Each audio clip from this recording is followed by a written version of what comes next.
All right, ladies. So you guys know the biggest theme of this channel is not about how to manipulate somebody into loving you, but primarily how to get yourself out of the way, how to prevent self sabotage. Because realistically speaking, the people whom we really want to go back in time and redo it over are not the people who didn't like us, are the people who liked us, but we pushed them away because we were so goddamn needy. We got in the way and we self sabotaged. Maybe it was going perfectly, and your natural insecurities and projection caused you to see things that are not there and you push them away. And now, using hindsight, you realize that you were going batshit crazy. So, this video is about how to look. Sometimes prevention is the mother of all things. Prevention. Like, seriously, like prevention is somebody who focuses on prevention rather than fixing is a very wise person because that person has hindsight. They have a wider aperture on life itself and they just think more rationally. So today we're going to talk about what are those things that you just don't do these things. You don't have to know anything else, just don't do these things and you'll notice that people will be more and men or and women will be more attracted to you for the most part. No, excuse me. Now, this doesn't mean that if somebody doesn't like you, this is gonna make them like you. No. What it would do though is that at least somebody who will go out with you and leave you, at least they'll say they're a respectable person. At least they won't talk bad about you. To be honest with you. By the way, if any of you guys want to attend my meditation meetup, you guys can click on the description down below and where it says attend. And you guys can message me for tickets. The only way for you guys to get a ticket is to message me. That's how it works. Because space is limited. All right, so the first one is pretty obvious. Wearing your emotions on your sleeve. Like people who always show people how they feel without a second of hesitation. Look, don't get me wrong. It's good to be yourself. All right, it's a healthy thing to be yourself. And when I say being yourself, I mean not faking being friends with people because you like them, expressing your emotions, but at the same time, there's some limitations. It's okay for you. For example, it's like social media, right? There's you could show a realistic picture of who you are and tell people the negative things that happen, like like saying I had a bad day or just always talking about the bad things in life, which is actually kind of normal. But what people do on social media is that they curate things and they focus on the good things in life and also the tragic, but never the middle part, which is the bad things. But are what I'm saying? So it's kind of like people will talk about how they got a promotion or how what they're eating, but they won't always be complaining. But they will talk about tragic things, right? Like the extreme, like my mom died, my puppy died. Like that's acceptable. But what people don't want is you consistently complaining, you consistently crying, you consistently having a negative attitude, right? And that's what happens when people wear their emotions on their sleeve is that they tire people out. To the point where if you cry, people just look at you and just say, "What the fuck?" Like they don't even react to your tears. That's how you know you're wearing your emotions on your sleeve. So that also means telling people what you want, never controlling your emotions, saying exactly what you have in your mind at every moment in time because you got to say what you feel. That type of stuff translates a lot of times in relationships to a lot of needy behavior that pushes people away, behavior that makes you look a little bit crazy. And also it just looks like you're not stable. And when men see that, don't get me wrong, some men like men when I get turned like they won't stop talking to you, but what they'll do is that they'll just won't respect you that much. Like deep down, they'll see your vulnerability and they might stay because they may say they want to take advantage of it, but deep down they don't respect you. Deep down they see you as pathetic and they're like this person is too emotional. And this is the thing is that when a guy you see, and a beautiful woman is a woman that exemplifies a mother, right? Like a woman who has motherly traits for the most. Like I don't know, that's what I think. And one of the most important things about having motherly traits is being emotionally stable, because if you're not emotionally stable, you're not going to be present for your child. And when a guy sees that you're always emotional, always losing control, how the hell does that translate to having a kid?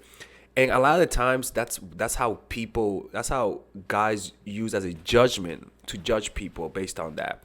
So it's kind of like you want to control that, and even though you feel that emotion, use that as an opportunity to become more mindful, to become more present, as almost as though as you have a lot of dry leaves in a wood, which creates an ample ample environment to create a fire. The same thing. All of those emotions, it's pretty much consciousness repressed.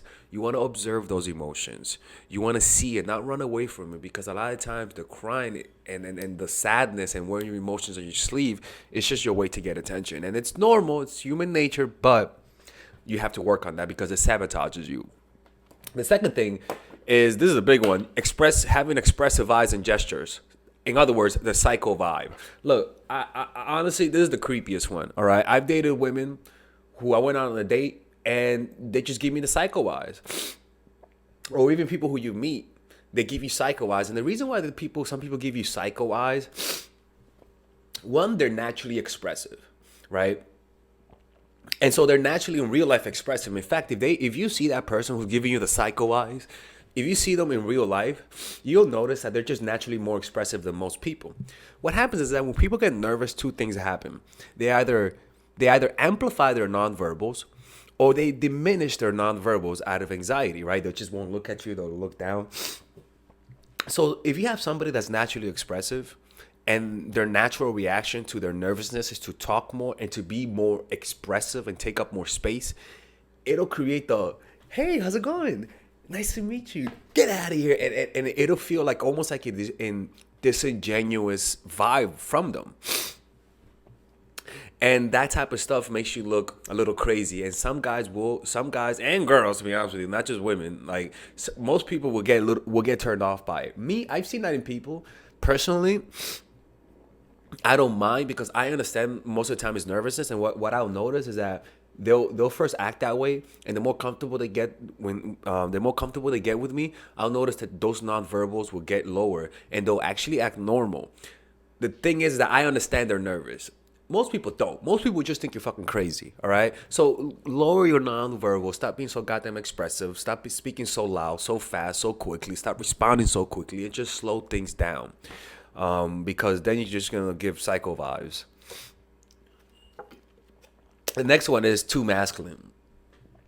And these women who are too masculine, unfortunately, been through trauma, where they developed a defensive mechanism to protect themselves by creating a shell of masculinity. And you know how it's almost like the vulnerable man, the weak man who puts on the veneer of masculinity because he's afraid, and he is afraid of his emotions, and he doesn't want to show people that he has sensitivity. The same thing with some women is that some women unfortunately been hurt, been played in life. And it's almost like the movie Precious, right? You've seen the movie Precious, the girl. She's almost like a man in a weird way, right? Like she is very strong, very masculine, very aggressive, reacts with aggression, reacts with physicality.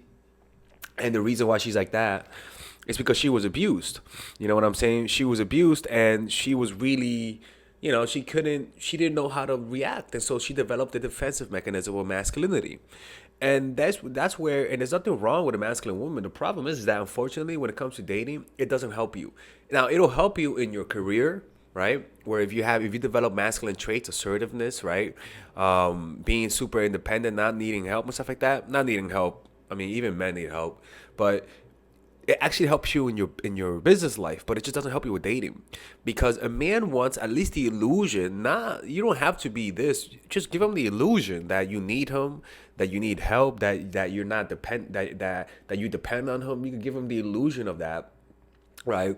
Or that you need his help. Now, the thing is that when you develop defensive mechanism of masculinity, you don't express your emotions. You don't talk about the things that are going on inside of you, the problems that you have, the things that hurt you, because you think that's weakness. The thing is that when a guy likes you and you express those vulnerabilities, what they'll naturally do is want to help you. Or if a guy wants to manipulate you, they'll also feel like they want to help you so that they could be your savior, right? But the point is that too much defensiveness, what happens is that a masculine man will sense that, and he'll be like, me and you cannot be together. A feminine guy will sense that, and he'll like that. The issue is that you don't want to be around a guy who you can control for the most part. So it's kind of like the masculine woman will attract the feminine man, and then she'll either get turned off by him and push him away, or use him for what he has to offer to her. Right? That's where you have the super hot girl with the old with how you watch it like on TV when you watch those shows. But that's one thing. The too masculine, and one of the ways that you can reverse that is just to open up a little bit more. Like express be a little bit more expressive in terms of your emotions. If you're too independent, give them the illusion that you depend on them. So for example, if you have a lot of money, okay, that's fine, but show some emotional vulnerabilities. You could show that maybe you feel isolated. In fact, most likely you do feel isolated, actually. Like most likely you do feel some of the things I'll say to show it, because you're a human being. And you only show your humanity through your weaknesses. You only show your humanity through needing other humans, because we're not invulnerable creatures. We're not bears. We're not animals that can live by ourselves. We're social animals. So that's one thing. It's just being too masculine, and a lot of feminism is teaching women to be like men. To be honest with you, like I don't understand why femininity is a negative thing to feminists, but it's kind of like nothing wrong with being a woman. It's almost like they're trying to say we also could be men. It's like, no, you can't. Like, men cannot be you, and you can't be a man or you can't take up the role of the man. We were wired a certain way by natural selection. It's based on the situations that we had, and we were wired to depend on each other. And men and women cannot not depend on each other. It's not natural, right? So a man needs a woman and vice versa. And for anyone to say that I don't need each other is pretty much like it's not how humans are, right? So that's one thing, negative attitude. So the next one is just having a negative attitude, like a negative attitude towards life. Now, I talked about wearing your emotions on your sleeve, and that's one thing. But but to me, the other one is just a negative attitude. Like, those people who are negative, people who always think the worst. Now, I do talk about developing rational negativity. This negativity is more of a character flaw, where you just see the world through a negative outlook. And that means you complain a lot. That means you criticize people a lot. But most part, you complaining a lot. When I talk about rational negativity, I mean lowering your expectations. This type of negativity is more about complaining about life, and complaining about not having control. Rational negativity is about letting go of control and assuming that the worst will happen and letting it be, right? So that you could develop high intention and low attachment to the outcome. Nobody likes a negative person. Nobody likes people who complain. Because those emotions are contagious, and people will rather be around people who make them feel better, right? So if you're somebody who has a negative attitude, you just have to meditate a little bit more. Like seriously, meditate, become more present, because the truth is that you're just not accepting life for the most part. Complaining just means you're not accepting life. Say thank you for the things you're complaining about. Love the things you're complaining about. And you'll notice that the situation might not change, but your reaction to that will change. And people in general, if you're somebody that's negative, I could promise you, if you change your attitude, if you just even act like you have a positive attitude, you'll notice that people would just be nicer to you, right? And the last one is you have too much high standards. And this is pretty much a form of self-sabotage, where you secretly want to be alone, and rather than admit it to yourself, you just develop unrealistic standards. Like you just, you rather, and we see that a lot with some women who become ultra successful, where studies show that when a woman when a woman earns a lot of money, the more money she earns, the higher her standards. In other words, if she earns $300,000 a year, what's gonna happen is that she's just not gonna be attracted to guys below her. And it's not that she says you have to have this much money to date me. It's almost like tall girls. If you're good at 6'2", you don't want to date a guy who's 5'10" or 5'11". Generally, unless you're in Amsterdam, unless you're from the Netherlands, right? You're not gonna want to date them because you just feel too tall for them, right? Like, it's almost like tall girls have a higher standards, but unfortunately, the tall guys don't want to be with the tall girls unless they want to make me the LeBrons, right? So it's kind of like one of the ways that some people sabotage themselves is that they just have too much high standards. And because of that, because of those unrealistic standards, they push people away because they don't meet those standards. And a lot of that has to do with just being open, a little bit more open-minded, and giving people who you generally wouldn't give a try. Or stop meeting people online, because when you meet people in real life, you generally end up dating people who you generally wouldn't date, because you just end up falling for some people for some odd reason. And I think that's a natural thing. But to have a certain standard in your mind, which I don't oppose to, but to have a standard that pretty much disqualifies everyone in your life is the ultimate form of self-sabotage. Like, it's the ultimate form of self-sabotage.